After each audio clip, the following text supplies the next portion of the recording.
Good morning. It's a brand new week, the 17th day of January, and we bring you a fresh edition of our program Summit this morning. My name is Jumoke Michael. It's good to have you join us. Hope you had a great weekend.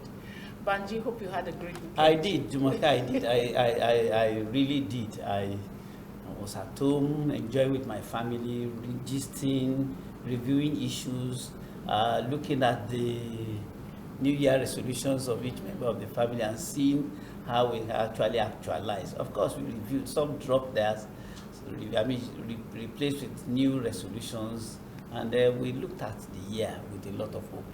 So, and I believe that it will really happen. It will happen. We are so optimistic about our lives in this new year, and I believe that whatever we aspire for will actually get there. All right, so today on Summit, we'll be looking at 2023 election with the subtitle, Perfecting the Selection Process.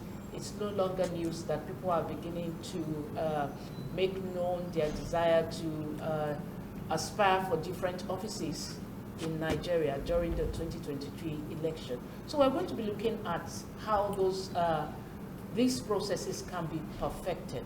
And joining us this morning, we have a public affairs analyst and a friend of the house joining us for the discussion, Mr. Razak Ilokoba. You're welcome, sir. Thank you. Good morning. And viewers at home, I greet you good morning. You should say Happy New Year to us. Happy New Year. I don't know how to say it on the screen. All right, Happy New Year, sir. Resolution and there. One of my sons said that he wants to be an apostle of thorough and proper eating. So he became a farmer. I said that's a good resolution. Putting his mouth where his money is. Yes, so. You know, he wants to be an apostle of eating, and he's yes, so, and I became a farmer. Farming. Yes, so that he will produce yes, and determine what to eat. Yes, you are welcome, sir. We can just, as Jumoke, we can never have enough discussion of getting things right, particularly in this pre-election year. 2023 is almost here, and I'm sure the best part of this year would actually be given to politicking, to issues of politics rather than governance. But we should talk about it, and part of the engagement is what we have actually been discussing. We said it last week that it's the season of declarations. People have come out to share their visions, to tell us what they intend to do, to lead us, to offer themselves for service. Yes, fine, we're waiting. But the immediate past INEC chairman, Professor Tairu Jega, said we must get it right in 2023. And part of his own way of getting it right is ensuring that we don't face 2023 election with the same with the old law, that's a 2010 Act, Electoral Act. So part of his own preparation of getting it right, perfecting the process, is ensuring that we face the new election, a forthcoming election, with a new law. Now, for you, the electoral bill is still suffering some kind of setbacks, and that's a major decision towards getting it right. So for you, the National Assembly will be resuming today. So what's your charge to them? What's your view about the whole issue? Well, on the Electoral Act, it's not a setback, it's a triumph of democracy. Because when Jega said that we should look at new laws, we must not be pushed by that to then start making amendments that will not help our democracy.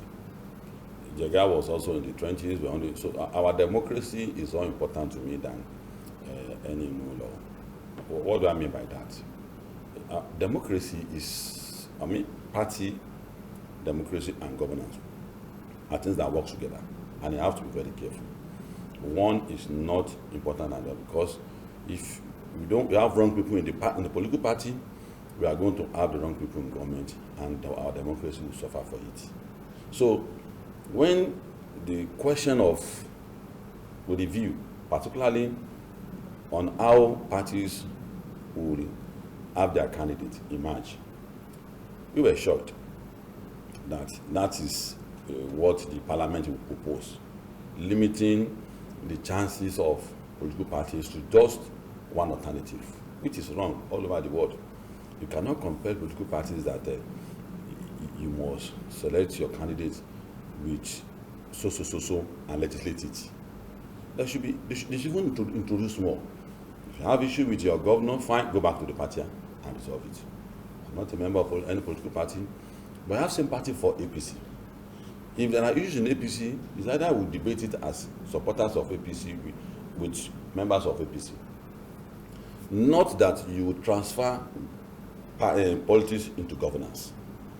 If you have read the book, and many people have read it, How Democracy Died, it's when public office holders use personal issues to interpret policies and make laws. That's how democracy died. Democracy has its own principle and we have to obey it. And democracy is about the will of the people. We can arrive at the will of the people through several means. Consensus is one of them. So that consensus should not be part of a democracy. That democracy is very alien. Something similar to consensus is how German Prime Minister emerged every year, all the time when there's election. And Merkel was there for several times. In China today, it's similar to the consensus. The same thing in Russia. It's similar to consensus because it's not a general election where millions of people will troop out to go and vote. It's like a collegiate and there will be consensus and you arrive at who leads you. So it's not only about election every 4 years. That's not democracy only. It goes beyond that. How do you ascertain that this is the will of the people? You cannot ascertain that it's a particular pattern. There must be various patterns. If there should be election, if your voters will vote, there should be various means of doing so.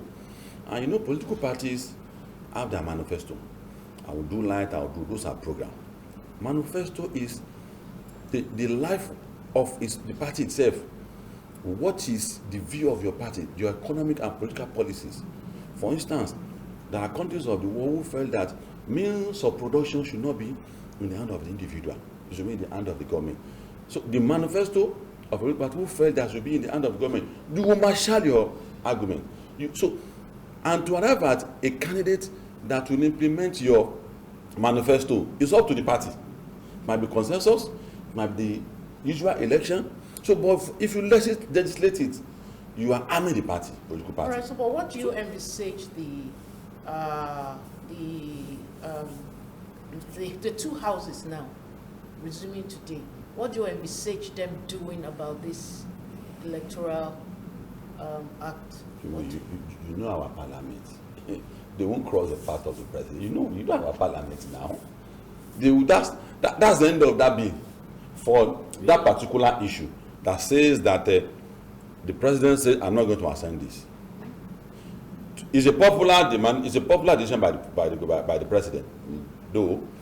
But look at our parliament since 1999 to date. Have you ever seen the parliament crossing the path of the president when issues like this happen to override the decision and veto it and make it a law? Have you ever seen them do that? What about removing that clause? Since 1999? What about removing that clause and sending it back? Or amending rather. Of course. Including the other direct, indirect, and consensus, making it, opening it up, and then sending it back to the president. In fact, the parliament should learn how to turn setback into victory. Once the popular opinion says that this is not the direction they want to go, you don't have to demonize that rejection by the people. It's what the people want. But the attempt to make it look as if we are trying to make Nigeria move forward to where? From what we are doing, that's not moving forward. You have issue with your governor. If you want to go back, get it back to your governor, you have a way of settling your scores within your political party. Are you talking about the decision that election should be direct? Yes. That's between the governor and the member of the parliament. That's not the general master. That's not patriotic. And that's how democracy died. So, in essence, what I'm saying is that they should have taken a step on their own to quickly seize the initiative. The popularity they had for review and looking at the laws again has been lost now. They would have regained it if they had noticed that the people don't want, and that's the problem of our parliament. They don't know when to walk away. They should have walked away from this idea of a general election, no consensus. They should have walked away from it. As as much as people have disagreed with consensus, it is improper for us to now assume that people don't want it. It's a wrong assumption. They look at the barometer they used to measure how people felt about it was wrong. So they thought that maybe if they remove it, getting back to the governor will make them more popular, and they got it wrong. So either the president signed it or not, there's nothing wrong for them to also put up a parliamentary initiative to come up with something new and removing that unpopular legislation that they want to force down our throat, that there should be no consensus. They should remove it. And of course, there are other things that they are proposed which will help our democracy. But placing side by side what those things and not having consensus candidates in our laws, if you place side by side, I will even want the entire to be put aside because of the danger it portends for us in future. Because we must not only assume that what is happening to us today is the end of any development in terms of political issues, and we just assume that there may be development in the future that will require political parties, the entire political, to arrive at consensus.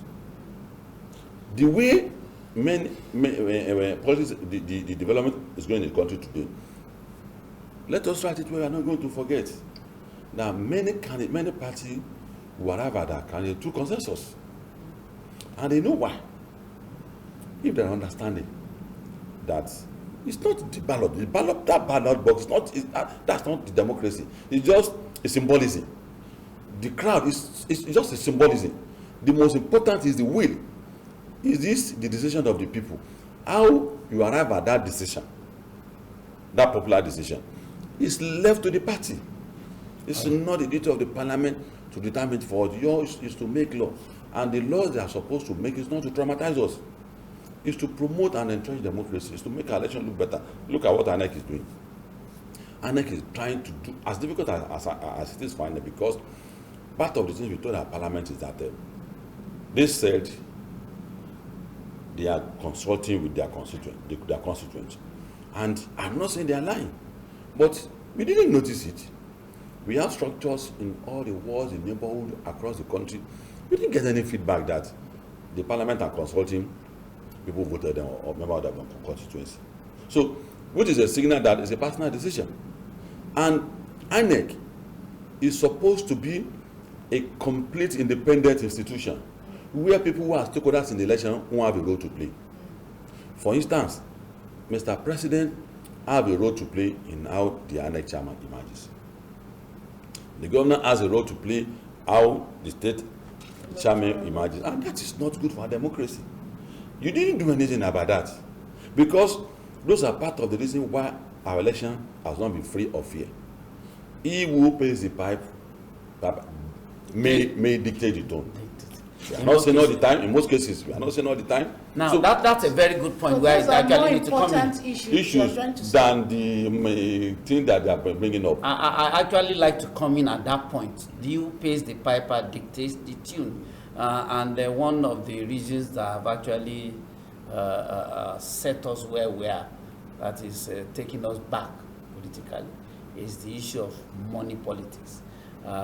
We have always talked about it. The need to de-emphasize it, the need to remove it from our politics. But this monster has refused to go away. Now, the conventions of the parties are around the corner. Some have had their PDP, for instance, have had its own. APC is just around the corner. Now, what in your own estimation, how can we actually work towards making money the most irrelevant factor in 2023 elections? Well, thank you very much. There are two angles to money involvement. There are two angles to it. The kind of democracy we practice is expensive. But that's not what we are saying. But some people will pretend as if that's what we are saying. They will then carry out a bogus analysis that people will move from one state. That's not what we are saying. What you are, what I mean is money exchanging. Money exchanging, and that's what you are saying. But some analysts will now pretend that no, why can we not spend money in election? there will be logistics. That's not what we are saying. But even when we talk about issues of money, even the purchase of the funds and all that, I think we should start from there. Yes, that's something we have to be very careful with that angle. Okay. The one that is more concerning is buying of votes, and when you induce people, these are issues that has been preventing us from having the right candidates in power, and the government is responsible for this. Pay off opponents to step down. The government is responsible for it. The party is responsible, and the voters are also responsible for it. And one cannot give away. The three must agree at the same time. The government must put a structure in place that will make it difficult. And what do I mean by that? You should compel INEC, starting from what we have said here today. INEC should design a model, a legislation that will allow every average Nigerian that have an average income to be able to contest for any office in Nigeria. Just like the issue of Obama. Obama is not a rich man, but he contested and he won against Biden. He's not a billionaire. He contested against the former president, who was a billionaire. Who was a billionaire, and he won. Yes, and he won. So we must look at that kind of structure. And the error we are making in Africa is that we are a completely different people from the rest of the world. If you don't recognize that, you will keep putting wrong structure in place. Look at America. The numbers of the members of the parliament, particularly at House of Rep, kept increasing and decreasing based on the number of population. We all know that areas where there's extreme cold, the population there don't grow as fast as when you have warm places. And that's the case in America. The members of the parliament in warm places because population kept increasing at faster rate than other places. And immediately they noticed that they keep changing the numbers. Whereas in Nigeria, it is been static for years. That's not helping our democracy. The whole idea of upper chamber and lower chamber is not a nomenclature for determining seniority. In America, the parliament is about 4 billion before they get to the new one they are using now. The ground floor and first floor is occupied by the House of Rep. Third and fifth by the Senate. So that for the purpose of addressing, they said the lower chamber and the upper chamber. But in Nigeria, we mistook it for seniority. When we say upper and lower chamber, the senators in America is not a senior to the House of Rep. So all this copycat, and we go and take the wrong turning when we are supposed to be taking a straight course. It's hampering our democracy.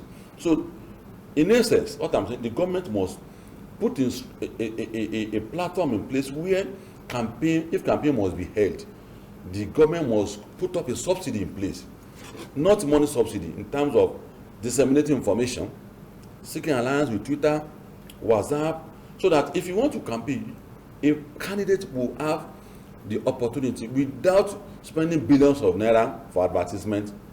So it's not a stereotype. I'm talking that government should design a model that is not too expensive and hand it over to the INEC to give it its own moderation. That's for the government. For political parties, the reason why we keep having wrong candidates is because our parties don't insist on manifesto. No, there's no manifesto in place. Wow, Buhari has a manifesto from the candidates themselves. Yeah, no, the party. Okay. Buhari wants to do that's program. The main factors of production. What is your economic model? What is political model of each political party? How do you feel? In America, the Democrats felt that the production line. That's why you see some regime will encourage foreigners to produce their goods and import it because it's cheaper. While some people are of the view that welfare package is important, even if it is expensive, our people are getting employed. So this idea, those policies were determined by their manifesto. It's not as if they wake up one day. Some give credence to the fact that the American factor of production should be intact. Why some people feel that yes, factor of production is important, but the rank and file of the society are also important. So these are things that must determine the kind of party, and that is why you see someone will move from one party to the other because he doesn't have anything ideology that is only very close to him, that is so dear to him that no, this party is not promoting what is so dear to me in life. For instance, free education. I was free education.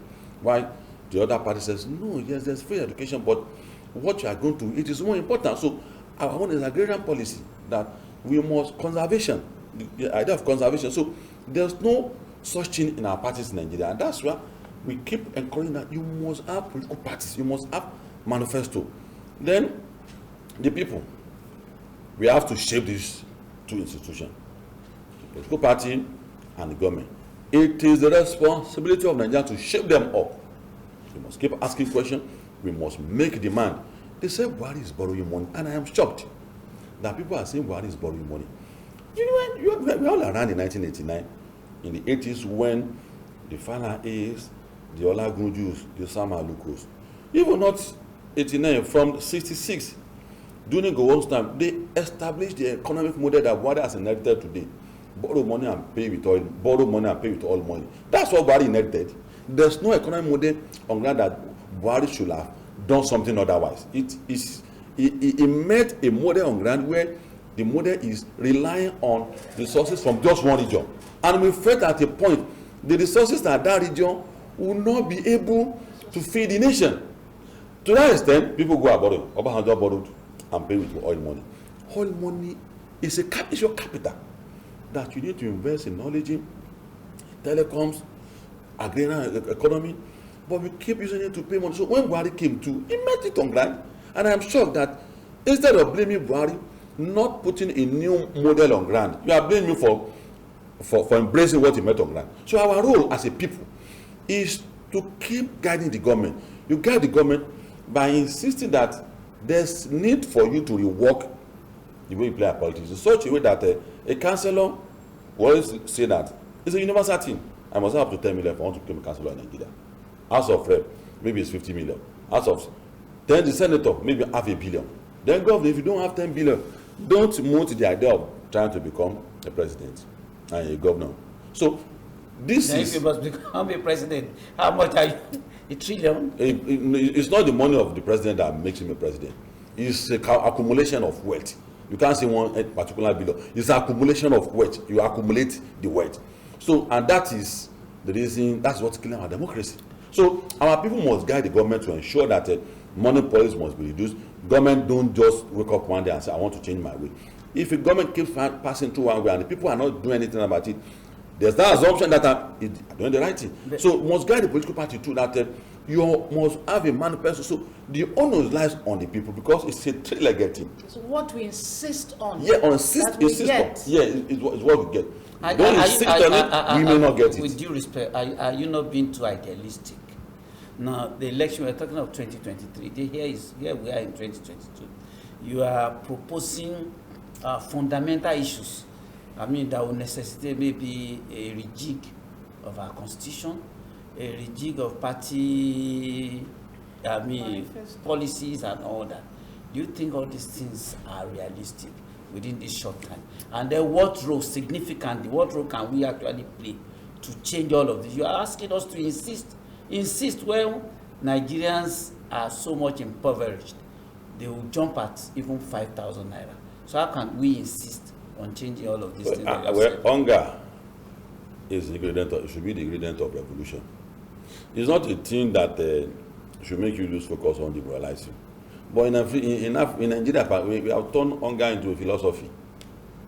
We turned into a philosophy. That's the way God said. That's the way. That's the way God has said. African people will suffer because African people are not. So it became a philosophy. People turned to an ideology. Now our generation are supposed to be like this, and that is the biggest dilemma the African people have. It's possible because look at all the fundamental things that were placed on board in Nigeria today. When our guys in government want to do things, it's not too late. It's not too the time is irrelevant. They get it done. But when it comes to the time where the country must move forward, They keep selling the idea to us that there's no time, next election. It is possible, particularly for the president to initiate it. Looking at his own posture, he's not a man that I think his own conscience can be bought. And he should replicate that in what the INEC will do. Then the political parties must also try to understand that the more money they are going to be spending, the more Nigerians and then will also be at a loggerhead. And I said, above all, Nigerians, we have to choose. We have to choose all over the world.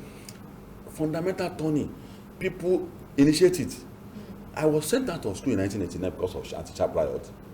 Someone said that anti-sharp riot is going to bring the war we are facing today to us. And the entire youth in the nation rise. We all rose in unison. Nobody came to lecture me that we don't have to join this, we don't have to do that. We rose in unison, unlike what is happening today. We rose in unison. So the people must understand that the coming election, their fate is in their hands. It's not a violent thing, it's just a decision that the coming election, that youth, what if it were you that kept rejecting bag of rice in replacement for their ballot box? You saw the video, it has gone viral. So particularly the youth, Nigerians, particularly the youth, must take a decision now that of all the kind that has coming on board, this is going to be our decision. This is going to be our demand. If you don't do that, it's like traveling to Ibadan with 10 liters of fuel. But you put 5 liters in your fuel. Today, middle you come back, you can't reach there because of just 5 liters. Then you are expecting that 5 liters, there's something that will put another 5 liters for you and get you to Ibadan. And that's the case with Nigeria too. We can't be doing the same thing in the same way and expecting that we are going to have different results. If this is the template we are going to enter into this election, money will be spent. All right. Conscience will be bought. Votes will be sold. If this is the pattern we want to maintain. So there's no point deceiving ourselves. In third world politics, it's our money. And if we want to change it from being money politics, is what we have itemized that you can't compel a candidate to keep spending his own personal money. And you will expect him that when he gets, he should continue to do charity with government fund again. He can't do charity with government fund again. He will replace the money. It's natural. Some people will spend money to become governor and get there and do the right thing. Senator, chairman. But majority of people will not do so. They want a replacement for their money back. People give governors to become. It's supposed to be an investment. It turns to an. It's not that, but it will turn to an investment that we feel this is going to bring economy is going to germinate. But it's not. We better have our money back. And so that is the case. Let me just tell the people, our viewers, that you can be part of this discussion by sending an SMS to the number we'll display there on the screen. Please, we ask for an SMS, not a call. Just send an SMS with your name and your location, and we'll read it out from here, and you'll react to it if there's need for that, but just begin to send in the SMS. Now, talking about the role of the people, we know that some people have started making their declarations known to be president or whatever, and we seem to have the same people we have playing the game, also being the ones declaring. But we also have associations from everywhere around the country asking for particular people to come out and make declarations and represent the people. We have people like Akinwumi Adesina being asked to contest. Yes. We have people like the vice president. People are asking them to come out, and some other key people like that. Are people doing the right thing now by asking for such people with such pedigree? Do you think they are cooked enough? Some are not natural. Some are not natural. Some are inspired. People inspire them and say that you want so people. And some are natural.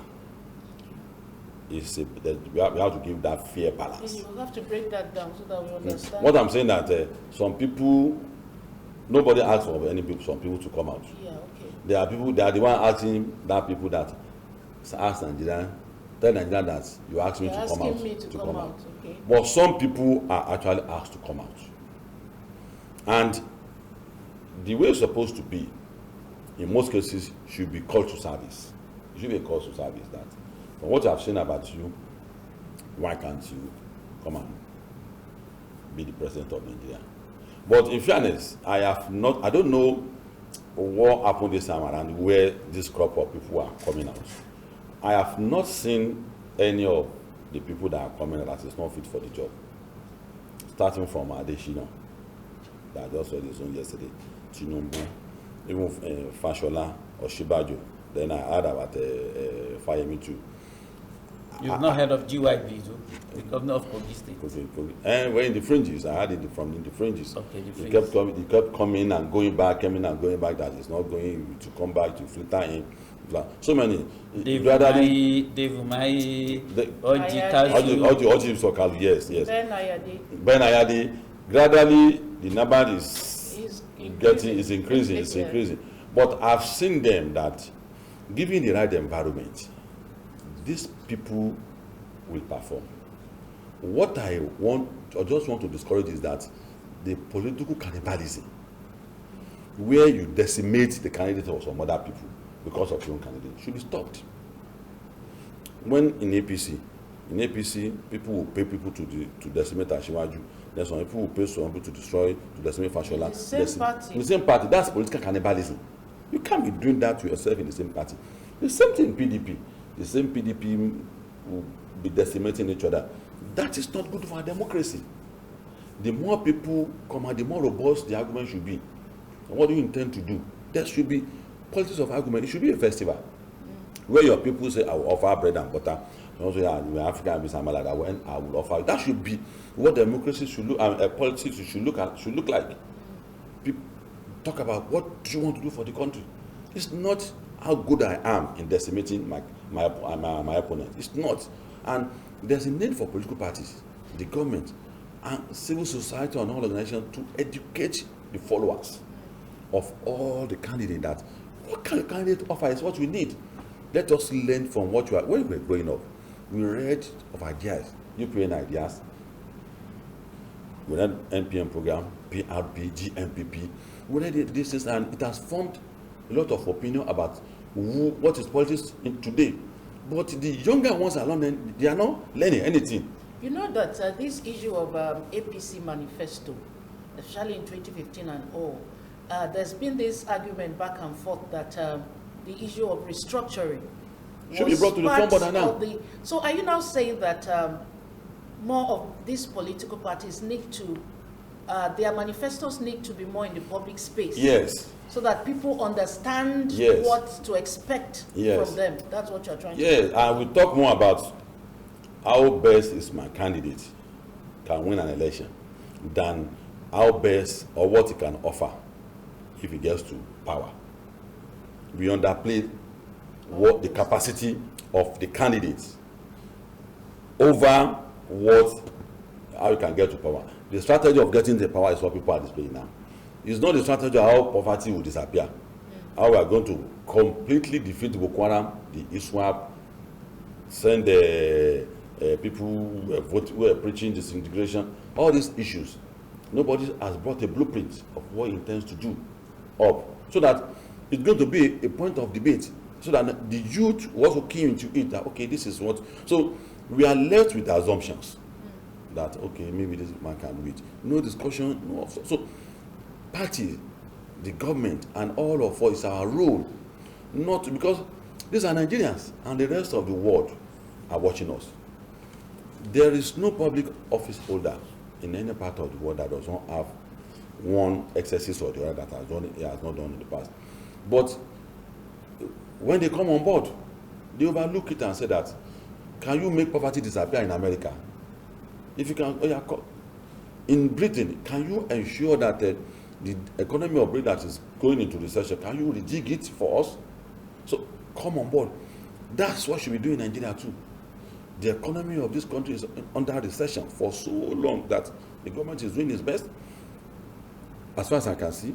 And the insecurity situation in the country today is scary. We are so lucky in Nigeria that we have patriotic citizens, that the army have not abandoned their duty post. The way Boko Haram are coming on board, so also you are getting recruitment. It's not like that in the rest of the world. So what do the people who want to become the president want to do about it, to harmonize it, to make sure that kidnapping is gone? The army of unemployed youth, which is the recruitment center for insecurity in Nigeria. If there's a country with an economic depression, there will be a corresponding moral depression too. So how do you put our economy back on its feet?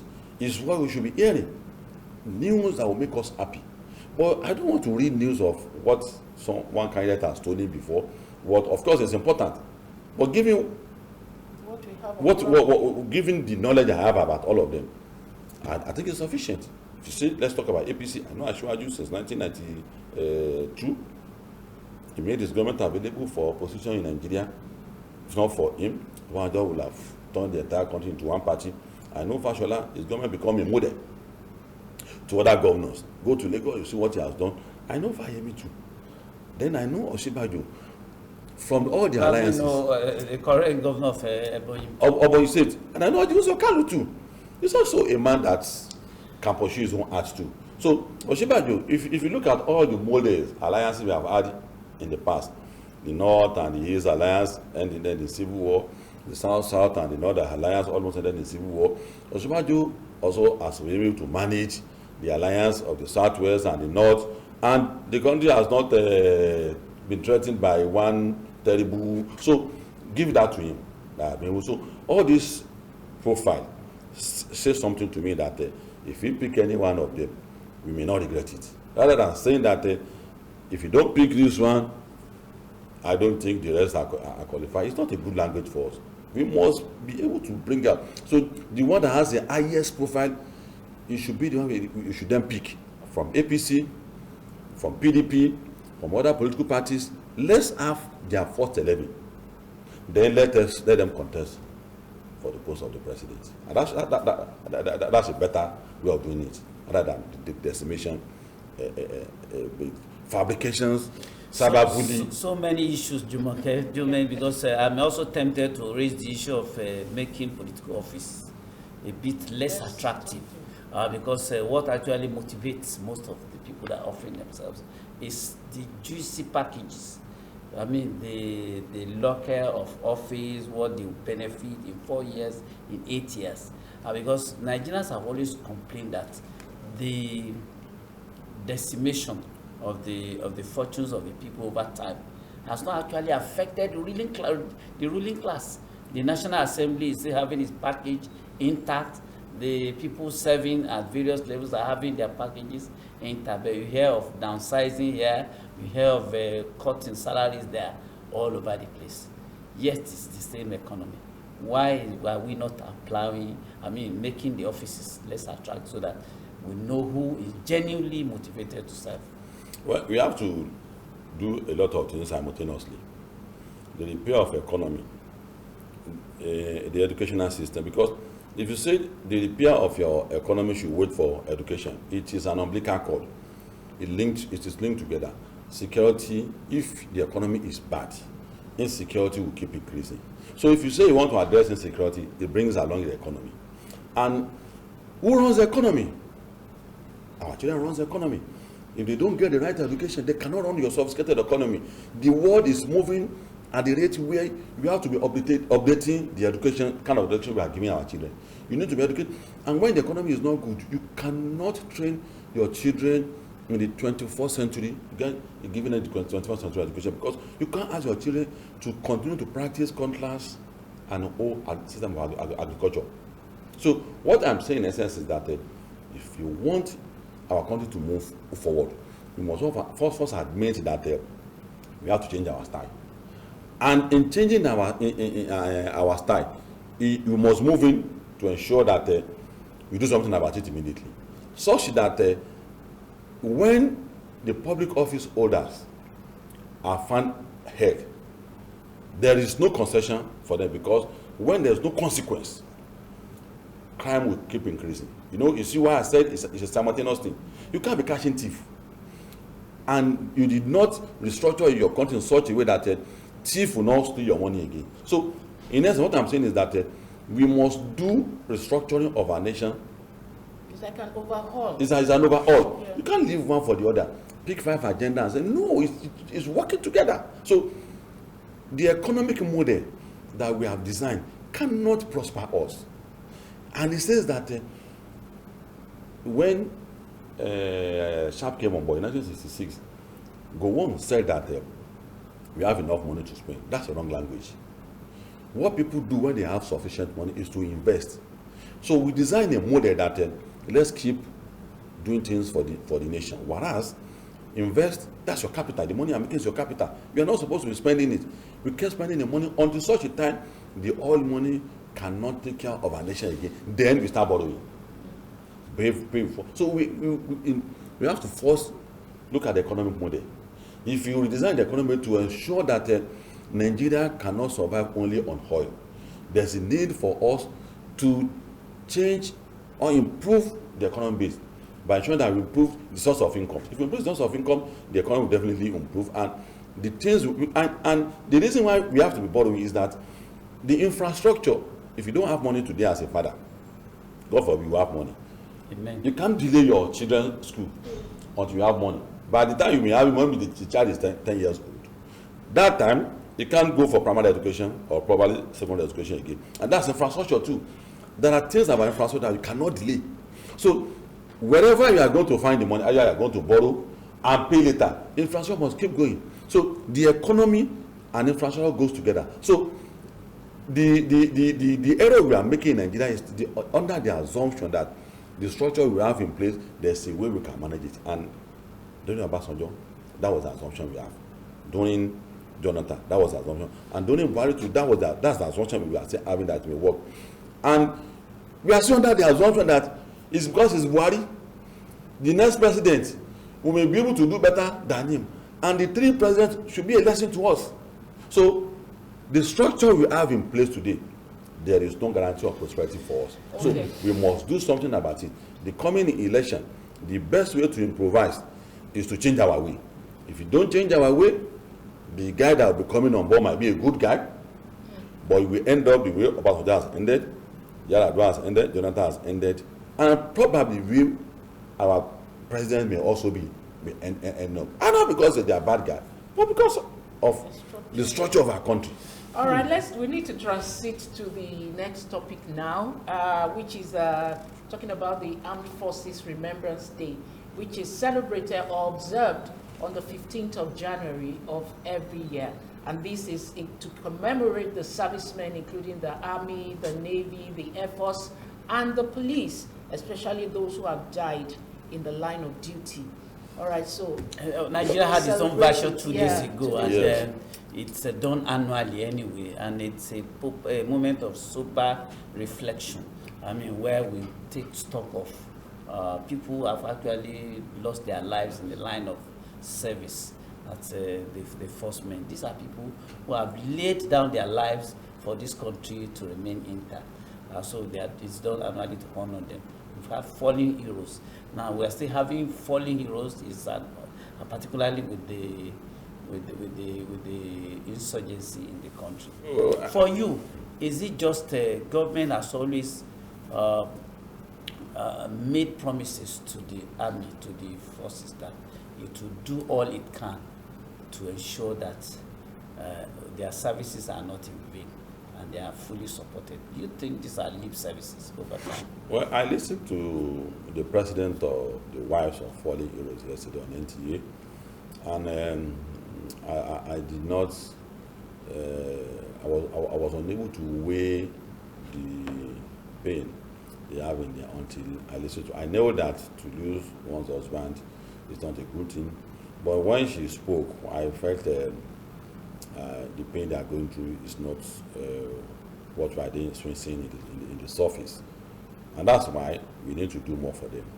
Not only with the fallen heroes in terms of the men, it's also who have lost their wives too. It's not only the men that are in the armed forces. And that is why we will say that there are conventional responses that we need to be putting in place for people down in line of duty, but this time is more peculiar. Peculiar in the sense that there is no region that you go to today that you don't see one form of insecurity or the other. And our guys in the armed forces lay down their lives willingly. You see, when there's a recruitment today, you see thousands of Nigerian youth willing to join, knowing fully well that this service is about the life, your life, and the life of the enemy of our nation. So what I'm saying is that we should consider ourselves lucky as a people in this country, because what is going on is so overwhelming that for them to be able to push it to this point, there's nothing that there should be no limit for ensuring that we thank them for the duty, and we should be very careful the way we run our. Well, you remember that several times we have heard, we've seen videos of military men online complaining about the government not adequately providing for them in the line of duty, especially those who are fighting against the terrorists and bandits and all that. Now, if the government of Nigeria is supposedly not doing enough for them, do you envisage them doing enough for the families while the main people are gone? That's what I'm saying. That's why I say we have to be very careful, because when there are problems like this, the shift. I don't pray and wish that it happens. When there's a shift in their commitment away from defending Nigeria, that will be too dangerous. And that's why the government must make sure that whatever that is due to them gets to them.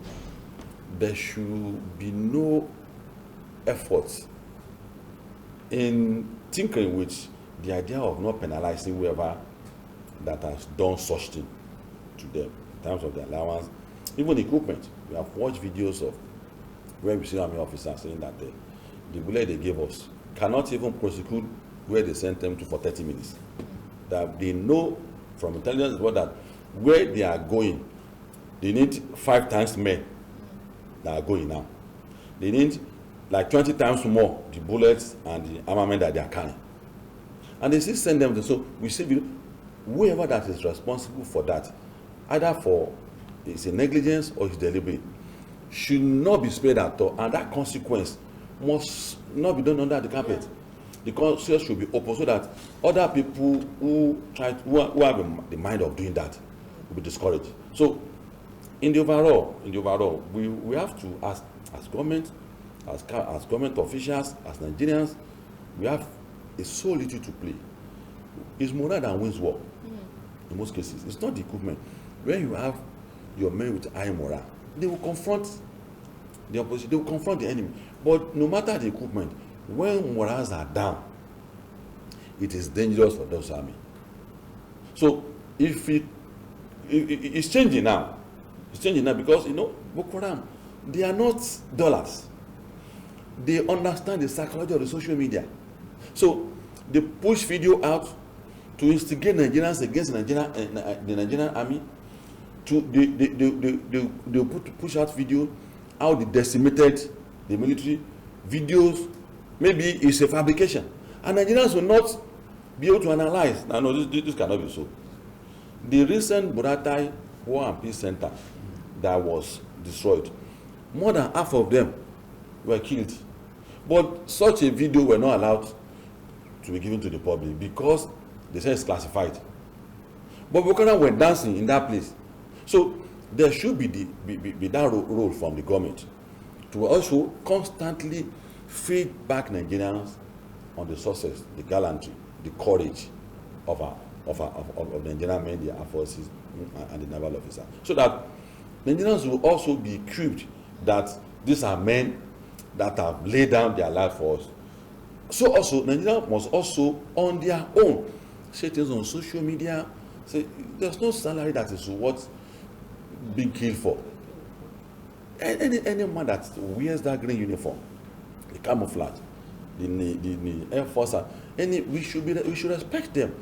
Anywhere we see them, we should assist them. We should show them that regard, that we know what you are doing for us.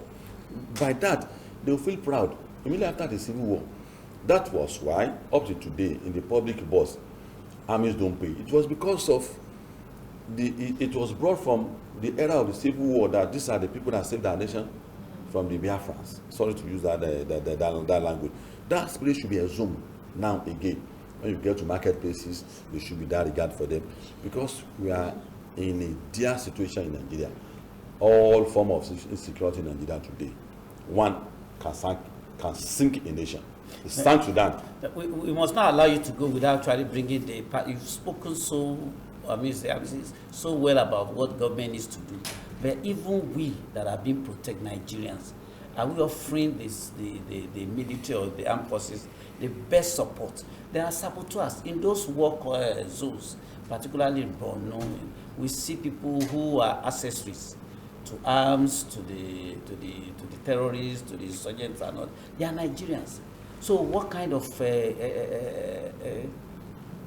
they people are laying down their lives for us? Are we reciprocating? We are not doing enough. That's what I'm saying. We are not doing enough, and we should not mistook army for the police. There's a crisis, permanent crisis between Nigeria and the Nigerian police, and that is the reason why at times when people see people in uniform, they assume that police and soldiers, they are not. We should be careful of our comments, because the army, but they read this thing too. They see them, and Boko Haram is catching in on that. Don't think that Boko Haram are just about killing, and their strategies too. People who have gone to this far in fighting a standing army. Nigeria is ascribed to be one of the best soldier in the world in guerrilla warfare, in the battleground. So if you now send some insurgent, some terrorists, some group combating such army that's in ascribed, they are not dollars. They are intelligent. So they are also working on the psyche of the Nigerian on the social media. They post pictures that will constantly disgrace the Nigerian army, and we should decipher that this is not politics. If we keep doing this to our people, God forbid, if they abandon their duty post, you think the country will not be in a bigger chaos? All right. So we should encourage them. We should be doing something to me. For me, they are doing well. All right. And we should continue to support. We should continue to support them. Honor them. Honor them. All right. Thank you so much, sir, for your balanced views on our discussion this morning. Thank you. It's a pleasure. I thank you also for being a part of the program, for watching. My name is Jumoke Michael. See you on Wednesday. Bye-bye. Yes, my name is Banji Busari. Thank you.